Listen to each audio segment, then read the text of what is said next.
Welcome back to Beagle Eye Visions. We're going to do another episode here, another CubbyWhole episode. It's number 21. Number 23, Reference and Appreciation. And I just saw this ridiculous-looking Deathclaw that I'm going to school. Oh, shoot, does he see me?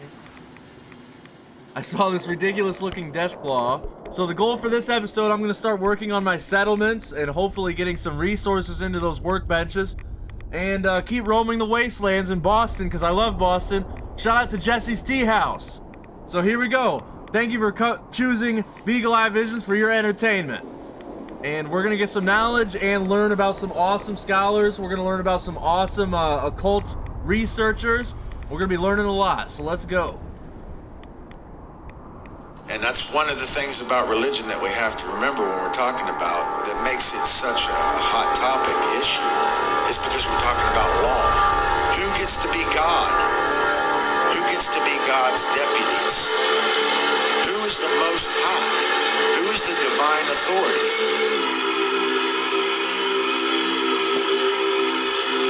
It's all about the claim to the Most High. The only way that somebody can be higher than us is if we give away our power.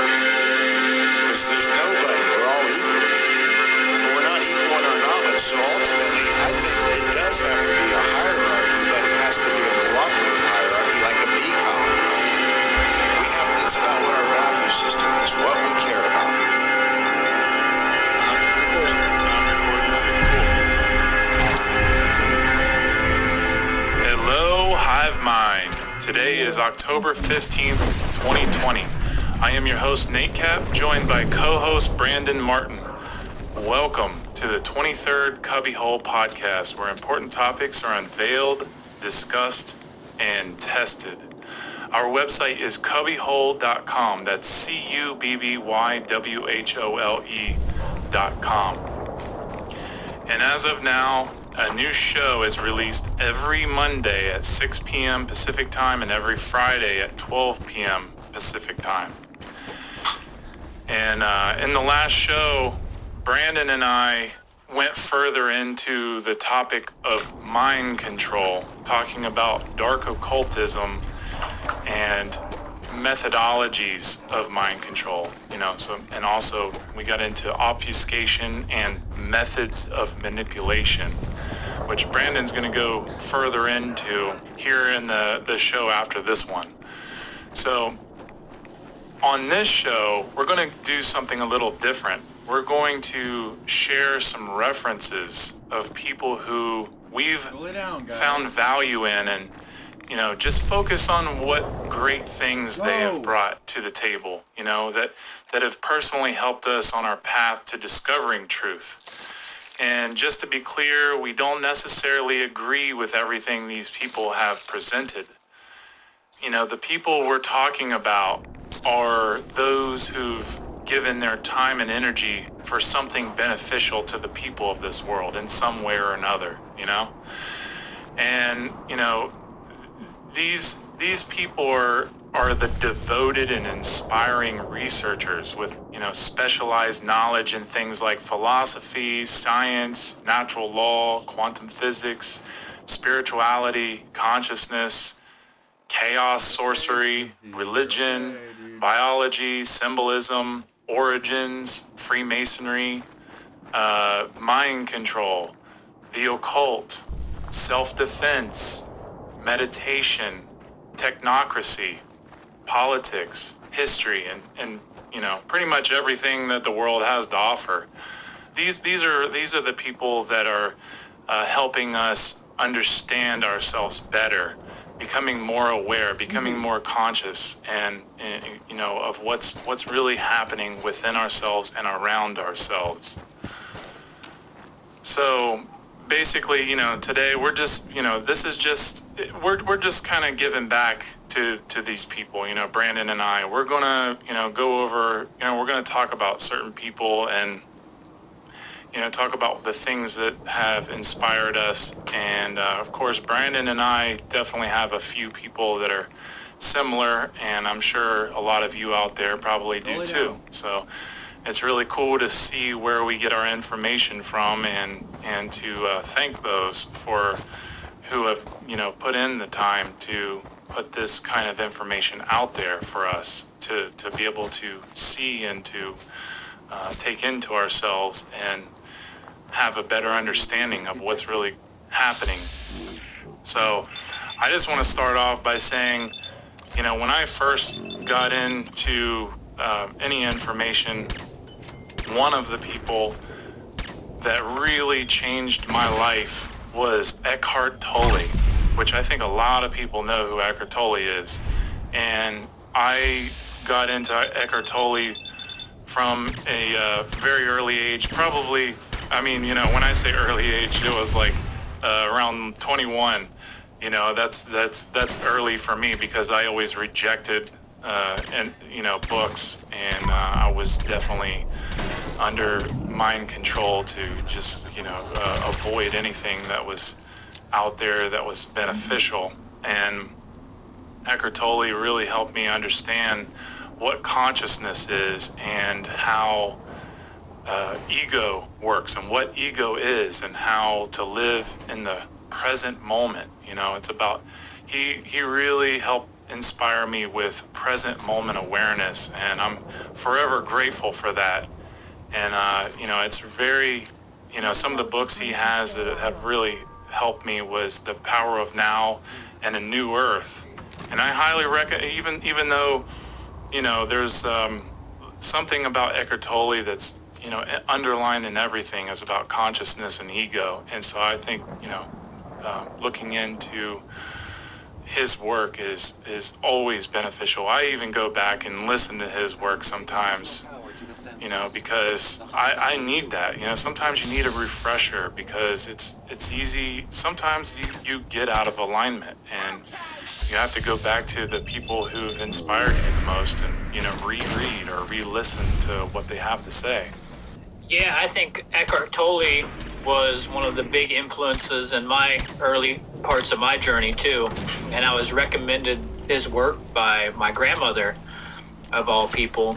And that doesn't actually surprise me too much with what level she's at. But The Power of Now was a great book. And I completely agree with you when it comes to his work. It's crucial for people to understand. A couple other people that are similar to Eckhart Tolle. I think Eckhart Tolle is probably the most well-rounded when it comes to these individuals. The next two that I'm about to tell you, but the other two are still beneficial in their own ways. And like Nate said, we don't agree with everything they say, but it's the truth that's important. That's what we're looking for, is the truth in the information. So another person was Wayne Dyer. Oh, yeah. And yeah, I really enjoyed his works. I read The Power of Intention and Change Your Thoughts, Change Your Life back around 2000, I think 13, I believe is when I read some of his books. And, his books are really good, and I don't quite agree with everything he says, like I stated, but Wayne Dyer is a good person to look into. And Deepak Chopra is another good individual to look into. I really enjoy his works, and these three individuals definitely get you into the present moment of now. They really help you to spiritually align yourself and align your frequencies. I feel that they understand the power of thoughts and emotions, and especially actions. Yeah, man, Wayne Dyer. I'm glad you brought that up because that was one of the names that it was slipping my mind. But, Wayne Dyer, I remember my mom actually listening to Wayne Dyer when I was about like maybe 15 or 16. And I do remember that was one of the first times where I started to go into myself and become aware of, my body and what's going into my body. I was definitely in a very low state, but I was very intrigued by his words, and I definitely looked into a lot of his work once I started to get into Eckhart Tolle and Deepak Chopra in my early 20s. So yeah, man, both of those guys all three of those guys are excellent. Yeah. When it comes to looking for resources, I think we should be very eclectic in the people that we take from. And, those were some of the earlier people that helped me to become self-conscious and to start to self-actualize. And that was, that was right after, I'd say, I started to watch things like Zeitgeist and Evil Empire, or Ring of Power was another good documentary that I had watched. Kymatica, An Esoteric Agenda. These documentaries were crucial to my forward movement. Give me 1 sec, Nate. Okay. Sorry about that. There's a person at the door. So to continue on, but some of these documentaries were great. I think Zeitgeist Kymatica and Esoteric Agenda were produced and put out there by Ben Stewart, who was a pretty interesting individual. I haven't seen much of his work lately, but he definitely influenced a lot of my understanding about the financial systems and spirituality as well. But also, when it comes to Kymatica, it really opens your doors to solar cult. And I think that's something that a lot of people need to become familiar with, especially getting into what we talk about when it comes to the solar, the lunar, and the stellar cults. So I would recommend watching Kymatica and paying very close attention to the beginning of that, and then working from there, because we have to work through these things. We have to work with this work and work through it. Right. Yeah, and Peter Joseph of Zeitgeist really opened my mind to astrotheology and understanding the solar cult. And I think he had a really great take on 9/11 and the monetary system, and waking up to all three of those things was very jolting for me. And so I definitely feel that and thank Peter Joseph really did an excellent job of bringing in the ideas that most people don't think about and most people don't question. So very, very fantastic job with his whole Zeitgeist trilogy. Yeah, I want to give a big thank you to all these individuals that we are about to name and the ones that we have named, because like you said, they're putting forward things that are true at a certain level that are for the benefit of the whole. And that's what we need to see more of. We need to see more content creators and more people to get proactive about this stuff. Yeah. Zeitgeist was a huge influence into my awakening into this conspiracy stuff. Though, when I first started out, Zeitgeist was definitely a big influence early on into the conspiracy stuff. But what really got me started was like looking into extraterrestrial things earlier on when I first had my first computer and my first access to the internet, because I had some strange paranormal events in my own life that I had questioned, and that really led me down the rabbit hole of searching into, other encounters of different life forms and things like that. And I was already a sci-fi nerd, you could say, a sci-fi fanatic in a way. So I was really interested in those things, and that just led me into a lot of different avenues. So that's kind of where I started at, though I had really early initiations with my raising and my background. But that's where I personally took my time out and was like, okay, I'm going to go down this rabbit hole. This is where it's going to lead me, and wherever it leads me is I'm going to have to work through this. I'm going to have to deal with this, these things that I discover and I find out.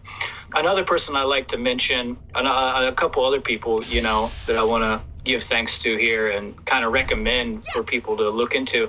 I would say Santos Bonacci is a really profound individual and really eclectic in all of his research. Now, I don't agree with everything that he puts out, obviously, but when it comes to astrotheology and Prisca Theologia, definitely look into him because his work is astounding. And, you can find his stuff. Just search Santos Bonacci on YouTube and you'll run into his, crazy work. And that kind of plays into what we were talking about on some of the previous episodes about words, because he gets into words and breaks down words quite a bit. Oh, yeah. So if you're looking for some word connections, go to Santos, because he's really good with the correspondence, and syncretism. He teaches syncretism. So, Yeah, man. What do you think of Santos? Well, I love early Santos Bonacci. I think that his earlier work is masterful, and I think that anybody who doesn't look into his earlier work is really missing some of the major components of understanding solar cult. And he really helps us understand the biblical allegories and ways where we can connect everything with what's actually taking place and what has been taking place, especially with understanding the celestial bodies and in correspondence with what's been written. And I think that he does a fantastic job on, or did a fantastic job on bringing light to those things, because those things are what's controlling our minds right now. And if we don't become aware of those things, we're really squandering the opportunity to understand how those things are the chains, the very chains that are holding us back in consciousness, especially because, when we're so either religious or completely in the atheistic way of completely dismissing all religion, then we're really missing the point. And I think Santos Bonacci did a fantastic job at really exposing a lot of that and how important that is. I completely agree with you. When I first came in contact with him, I was blown away with what he was talking about. And he does really good with law, the language of law too. So he talks a lot about the manipulation through maritime admiralty law and the language which the court system uses to make sure that we don't represent ourselves properly in the courtroom when we are trying to, defend ourselves against injustice from the state. So yeah, I can't agree with you more that he is profound in his earlier works, very masterclass when it comes to solar cult, especially in allegories, like you said. Right, and also someone else that goes hand in hand is Jordan Maxwell. He's another person who has brought lots of light to astrotheology, and his way with words is incredible too. I've really enjoyed his breakdown of the occult and understanding the biblical allegories that have perplexed many people for thousands of years, and I think he's done a fantastic job as well. Absolutely, man. Jordan Maxwell is right up there. I mean, he was the leading man for a lot of the things that we are talking about. He really was one of the first people that we've seen in the past 50 years that came out with a lot of this knowledge and really did a lot of homework to bring that out. And I know a lot of people have issues finding his work now because of the theft that had taken place of his domain name and a lot of personal information that had happened to him. And plus, he's getting older also, so not likely you're going to be seeing him out and about doing live presentations that much anymore. But yeah, he was revolutionary, and his work into all of this information, into the occult, is profound. Absolutely. Yeah, and someone else that really has, and I think you'll agree with this, is someone who jolted me, someone who really just, blasted off. And I would say, I've always said that this person brings a lot of the negative side of reality into light, which a lot of people hate. It is Alex Jones. And Alex Jones, his earlier, the earlier Alex Jones that I'm talking about was someone who really exposed so much of the conspiracies that have taken place and are taking place. And I think so I think his earlier work. I want to be really, I just want to really make that clear that, I'm talking about early Alex Jones, because he really put a lot of light on the elite of the world. He really put a lot of light on the occult, which, most people really don't know that about him, that are, newer listeners, or people who, dismiss him because of, his current episodes. But the thing is that he really brought a lot to light, especially about the Federal Reserve, that I had no idea about. And, he did a really awesome documentary called Fall of the Republic, which is fantastic. And, it really helps us understand the monetary system that we're, conditioned by and structured into. So, I really thank him for a lot of what he's exposed, and also Bohemian Grove. I mean, I could just go on and on about a lot of things that he's brought to light. So I definitely appreciate his earlier work for sure. Yeah, I mean, he brought out that Bohemian Grove ritual video, and that was just so clear what you were seeing there. And, you got to give him credit for the kind of risk he was under and what he was doing. I mean, he, just like you said, I don't really get behind his newer work and things like that, but his older work was definitely leading the march into this revolutionary change. And I think some of his documentaries that I first was turned on to, I know one of them was In Game. That was a really good one. I think that was back in like 2007. Oh, yeah, In Game, yeah. Right, In Game was really good. I think I was watching that around when I was watching Zeitgeist and stuff. And then I watched Obama Deceptions, which was a really good one. Oh, yeah, and that's right. Really liked his work in Police State, because that really gets into the cult of order followers and just what kind of police state that we really are under, and how there is a standing army in our midst, Right. But he's done a lot of work. He's done a lot of documentaries. So, like I said, I would recommend his earlier stuff, but he's an interesting character. There was some crazy theories about him being the comedian. What was Bill the Hicks. comedian's name? Bill Hicks. Yeah, right. And I had went down that rabbit hole for a little while, and it's just so funny what you see that gets brought out about him, especially in humor. There's like a metal band made around Alex Jones and his vitriol now. I can't remember what it's called. I think if you just type in Alex Jones metal band, you'll come back to this really hardcore death metal of him just screaming this stuff about the elite with the crazy, heavy guitar in the background, and it's freaking awesome. I mean, I get behind it. I'm like, yeah, this is awesome. That's funny. I definitely gotta check that out.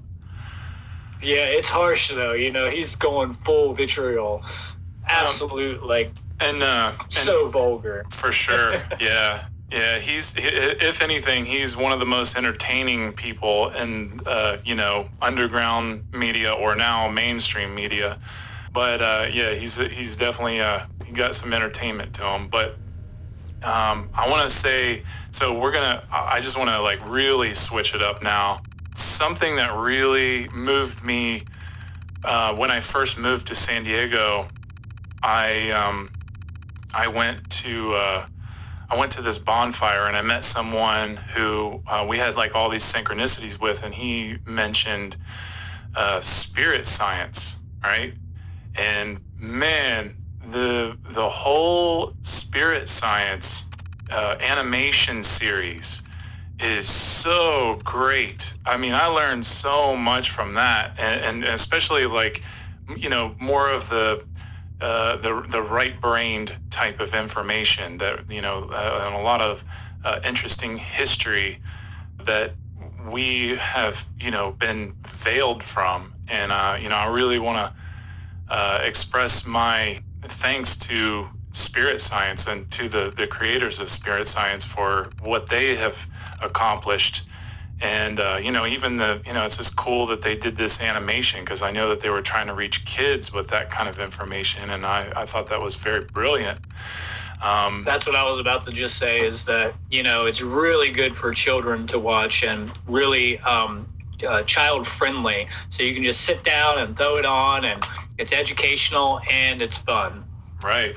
Yeah, it's definitely worth investing time into, especially if you're, new to a lot of, this type of information. I think spirit science is a great initiation into a lot of the interesting mysteries of our past, for sure. Another person I'd like to cover is Terence McKenna. And Terence McKenna is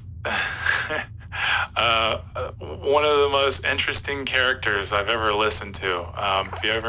If you haven't got a chance to listen to him, definitely do. There's lots of videos on YouTube, or there's lots of videos out there that really give us a peek into his world and how he helps us understand entheogens, and how consciousness really truly works. And I can't thank him enough for all his work, and I think he all of his work is pretty fantastic. So yeah, Terence McKenna really opened my doors of my perception, you could say, especially when it comes to entheogenic compounds and the experiences from entheogenic compounds, and the shamanic cultures and things like that. Right. He really takes you beyond your cultural indoctrination to get you out of that box, and really pushes you to experience yourself fully and experience nature fully. I also appreciate his brother, Dennis McKenna, which we both got to witness his presentation at, I believe, Free Your Mind 3. I think he was at Free Your Mind 3. Yeah, he was. Right. And I got to talk to him for a minute there, and he's a really nice guy. So both of them are really a great avenue to go down, especially for people in the counterculture movements or the hippie and things like that. It's definitely, most people in the counterculture movement do know about Terence McKenna. They don't know so much about Dennis McKenna, because he gets more into the science and the intellectual stuff. Not that Terence doesn't touch on that. But yeah, I would say Terence is deserving of a huge thank you and a spiritual hug from all of us for everything that he's done for humanity. For sure.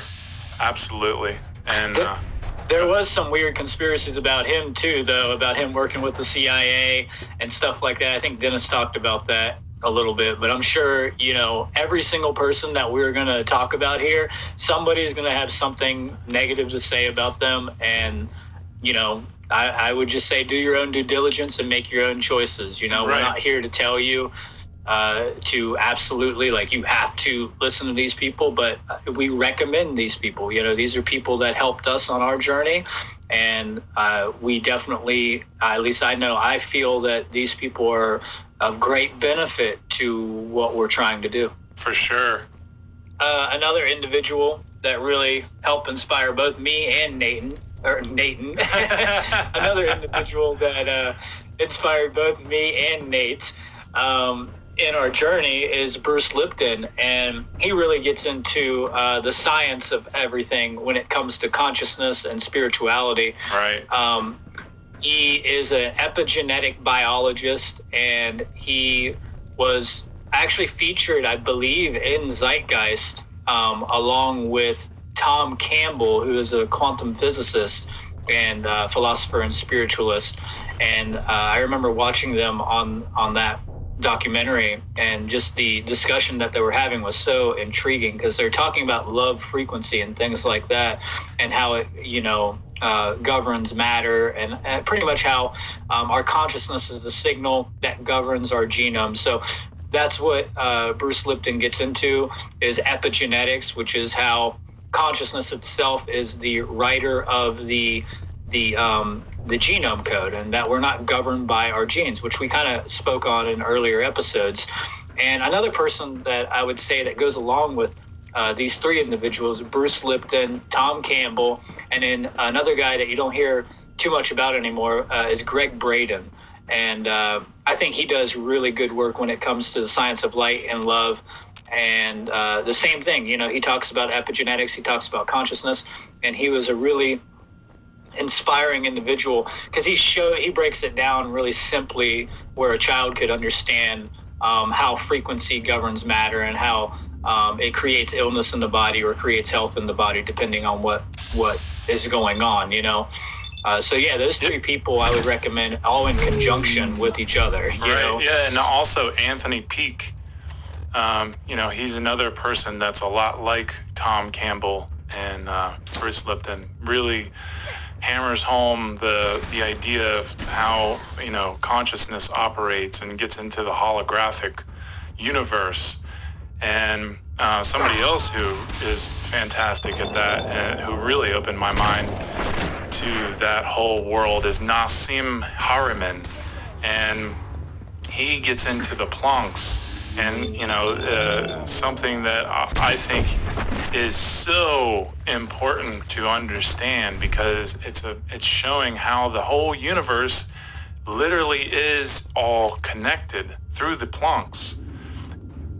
Absolutely, Nate. I think his work is, beautifully done. I really enjoy watching him present because he's such a loving and wholehearted individual. You can feel it from him, and you can feel his passion in his work.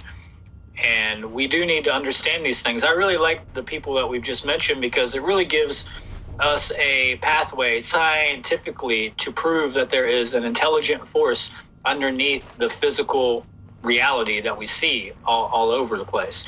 And it's interesting because what we started out with was like Zeitgeist and Kymatica and stuff like that, which kind of are coming from an atheistic point of view.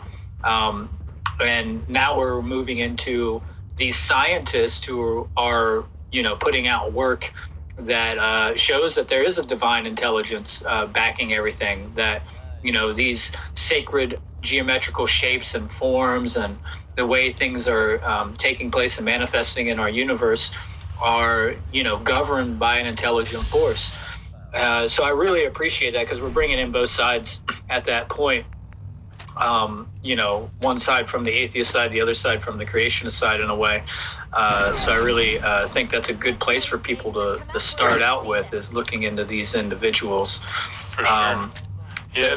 There was another person I was going to mention there on that topic, but I can't remember his name off the top of my head. But what I would recommend is study anything quantum, study any kind of quantum mechanics and quantum theory.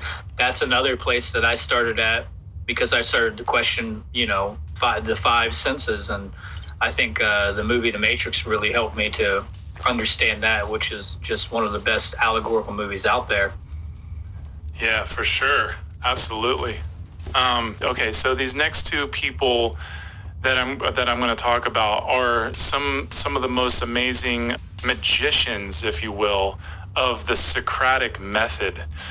And I think when we learn the Socratic method, we can get people to really think for themselves and really see what we're trying to present without there being some kind of headbutt between us.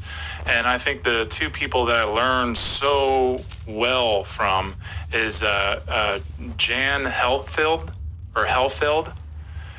Jan Helfeld does these really awesome interviews where he interviews a lot of people that are in the political arena or were in the political arena.